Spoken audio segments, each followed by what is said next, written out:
Bem-vindos a mais um vídeo. Hoje estamos de cenário diferente, um cenário novo aí sendo montado. Não se preocupem que essa estante nova aqui vai aparecer numa bookshelf tour específica, mas já dá pra ver que é a nova disposição da nova estante e também do novo cenário que está sendo formado aqui pro canal. Bom, hoje nós vamos falar de Cântico, da Ayn Rand. Esse que é um livro que é uma distopia da Ayn Rand, foi publicado pela primeira vez em 1938. Isso chamou minha atenção porque a maioria das distopias famosas que a gente conhece, 1984, O Admirável Mundo Novo, foram publicadas depois, mais pós Segunda Guerra Mundial, enquanto que aqui nós temos uma publicação mais próxima àquilo que já estava acontecendo na União Soviética, mas ainda não havia sido divulgado. Então eu acho interessante que ela teve um olhar para ver o que ia acontecer no futuro de uma forma mais rápida do que alguns outros autores de distopias. Bom, eu li nessa edição aqui, que foi publicada pela Vide Editorial, e essa edição inclusive tem uma introdução escrita pelo professor André S. Barreto, que foi quem traduziu o livro. Esse texto é muito bom e conta um pouco sobre a filosofia da Ayn Rand, conta alguns detalhes aí da história, então talvez você prefira ler depois de ler efetivamente a história. É um livro bem curtinho, eu peguei na primeira semana do ano para ler um pouquinho por dia e foi super rápido. Mas vamos lá um pouco a minha opinião polêmica sobre o livro, porque eu já sabia que a Rand não era uma grande escritora, não era uma super erudita, e esse foi o meu primeiro contato com ela.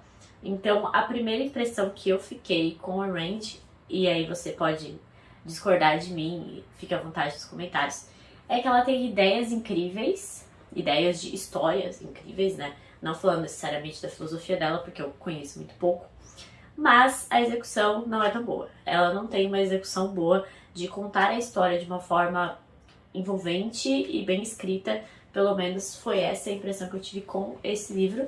Imagino que no futuro eu vá tentar também outras obras dela. Eu tenho A Nascente também, que é 3 volumes gordinhos, Tem a Revolta de Atlas, que é gigantesco, que basicamente resume toda a filosofia dela. Mas eu vou explicar primeiro a história e depois eu digo porque que eu achei um livro com uma ideia muito boa, mas não bem executada. Vamos lá. A história de Cântico é basicamente um governo totalitário em que vive o nosso protagonista. O nosso protagonista se chama Igualdade em determinado número, então todas as pessoas têm um nome padronizado.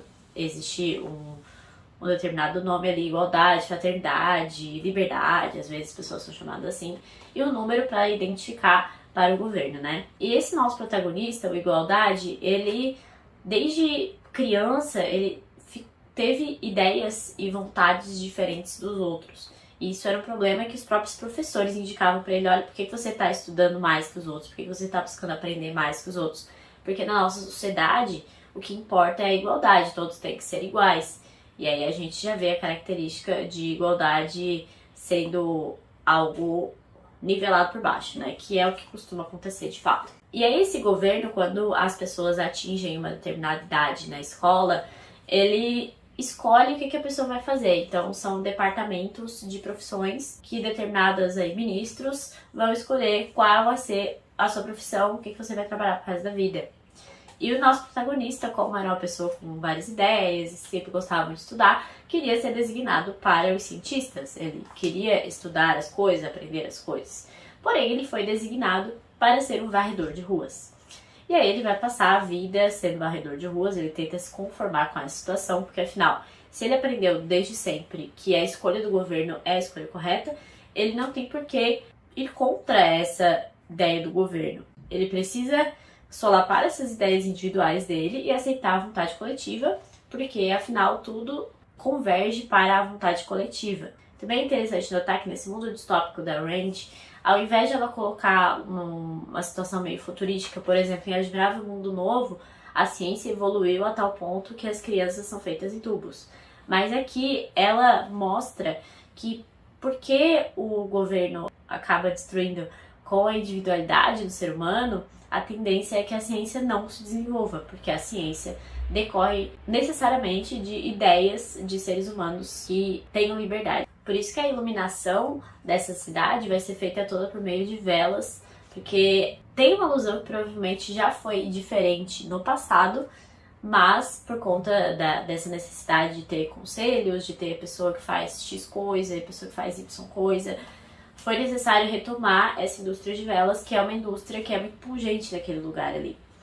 E aí, em determinado momento, o nosso protagonista do Igualdade vai trabalhar com colegas em um local mais afastado da cidade, e ele vai acabar encontrando um túnel, e esse túnel remete a tempos passados, parece ter elementos de tempos passados, eu não entendi como que ele identificou tão rápido, porque essa questão de tempos passados que foram melhores é meio que uma lenda por ali, eles não estudam isso pra eles só estudam aquela sociedade, a coletividade, como qualquer governo totalitário faz. Ele precisa esconder a história para que ninguém tente entender o que aconteceu ou busque uma sociedade melhor que aquela, enfim. E aí nesse túnel ele vai descobrir aí os elementos químicos, algumas ferramentas que permitem que ele estude algumas coisas e que ele desenvolva algumas coisas. E aí ele vai começar a desenvolver uma determinada tecnologia para aquela cidade ali, que você consegue identificar qual é de forma rápida, assim. Só que no momento em que ele vai divulgar isso, e antes mesmo disso, o governo vai encontrá-lo na rua um pouco mais tarde, por ele ter ficado nesse túnel. Ele vai ser torturado, vai ser preso, vai ser levado aí pra prisão. E por dias é torturado, perguntando o que ele estava fazendo lá. Toda aquela opressão necessária para o controle das pessoas, né? É óbvio. Essa opressão é sempre necessária em todos os governos totalitários, e aí ela coloca esse elemento aqui também. E quando ele vai divulgar esse invento dele para a sociedade, ele é extremamente reprimido, e aí que se desenvolve o final, aí com uma série de reviravoltas e tudo mais, que eu não vou contar para vocês lerem a história e tirarem as próprias conclusões de vocês sobre a escrita de Ayn Rand.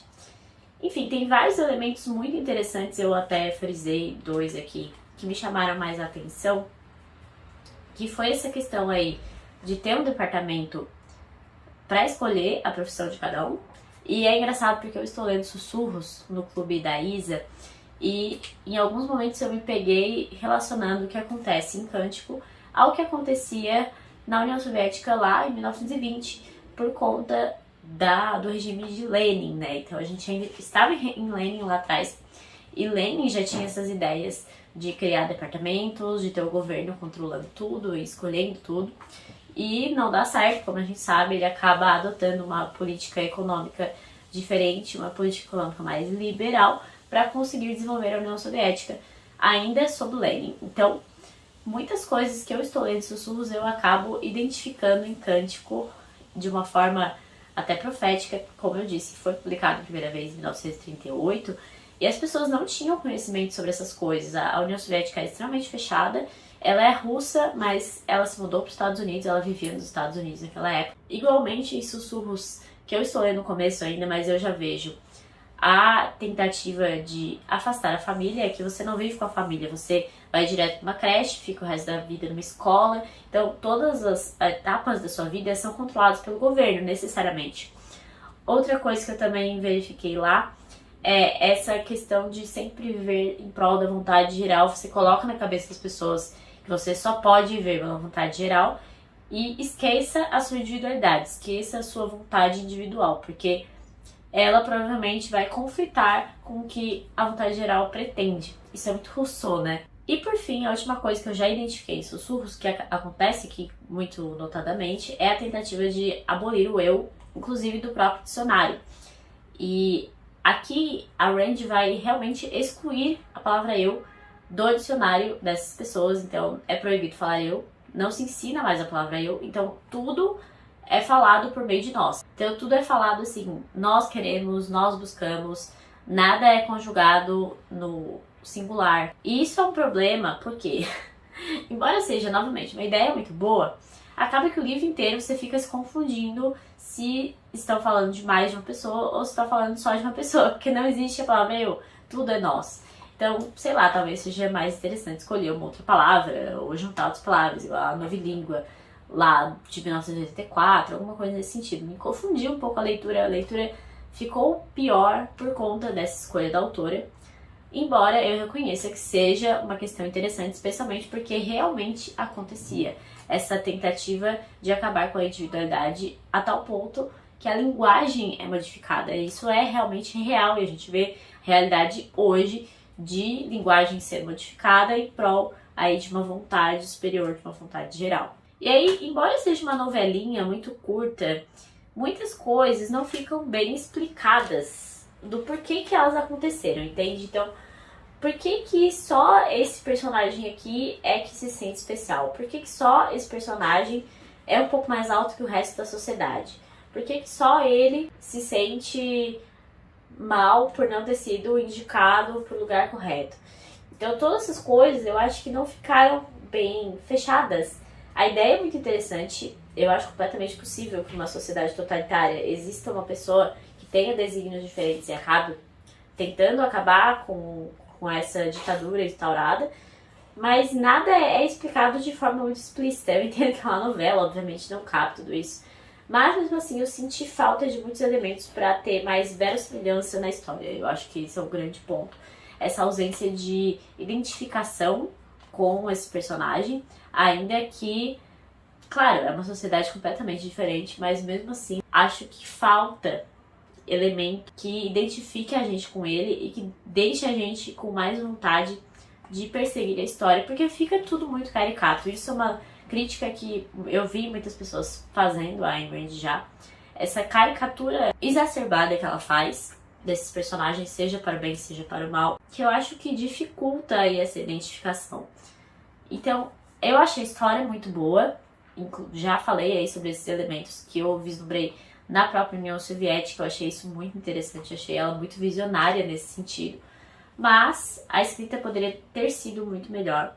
Ela poderia ter escolhido elementos que facilitam a leitura da pessoa. Então, considerei uma leitura tranquila. Ela é fluida porque é um livro curto, é uma novelinha e ela é simples, ela é caricata, mas ela não é fluida porque ela é gostosa de ler. Esse é acho que o ponto principal aí da minha crítica a esse livro da Ayn Rand. Mas, como sempre, eu reitero que vocês leiam, tirem as suas próprias conclusões, porque eu vejo muita gente que adora a escrita da Ayn Rand, então acho que é uma coisa muito pessoal, eu não gostei tanto assim. Mas, como eu disse, história muito boa, ideias muito boas. A filosofia da Ayn Rand também é uma coisa que eu pretendo entender um pouco melhor, porque eu peguei muito por cima aí só por conta do livro mesmo. As ideias que ela mostra são bem individualistas, ela foca muito no eu, e até grifei aqui uma parte que ela fala que a minha felicidade não é um meio para nenhum fim, ela é o fim, é o seu próprio objetivo, é o seu próprio propósito.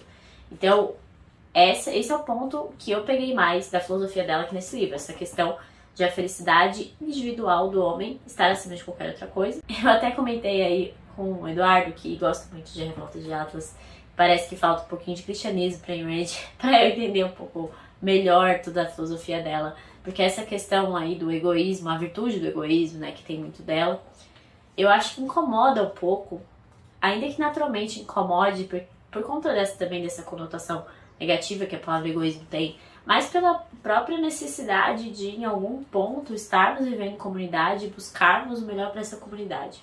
Então, talvez isso que me rechace um pouco aí como uma pessoa mais conservadora. Mas, de qualquer forma, aí fica aí a recomendação desse livro aqui, que é publicado pela Vídeo Editorial, é um livro bem baratinho. Essa introdução do Andrés Barreto é muito, muito boa mesmo. Ele já citou aqui Theodore Dempel, já fiquei com vontade de ler A Faca Entrou, que é um livro dele que não tem aquele estante, inclusive. Então, vale bastante a pena para que você entenda um pouco mais sobre a filosofia política da Ayn Rand, o objetivismo, sem precisar ler os calhamaços dela, né? Então, acho muito válido. E é uma distopia, eu gosto muito de distopias. Acho muito interessante essa capacidade dos autores de ver além do que está acontecendo, né? É isso, espero que vocês tenham gostado. Lembrem de deixar curtida, comentários, se inscrevam no canal, porque isso me ajuda muito. E até a próxima!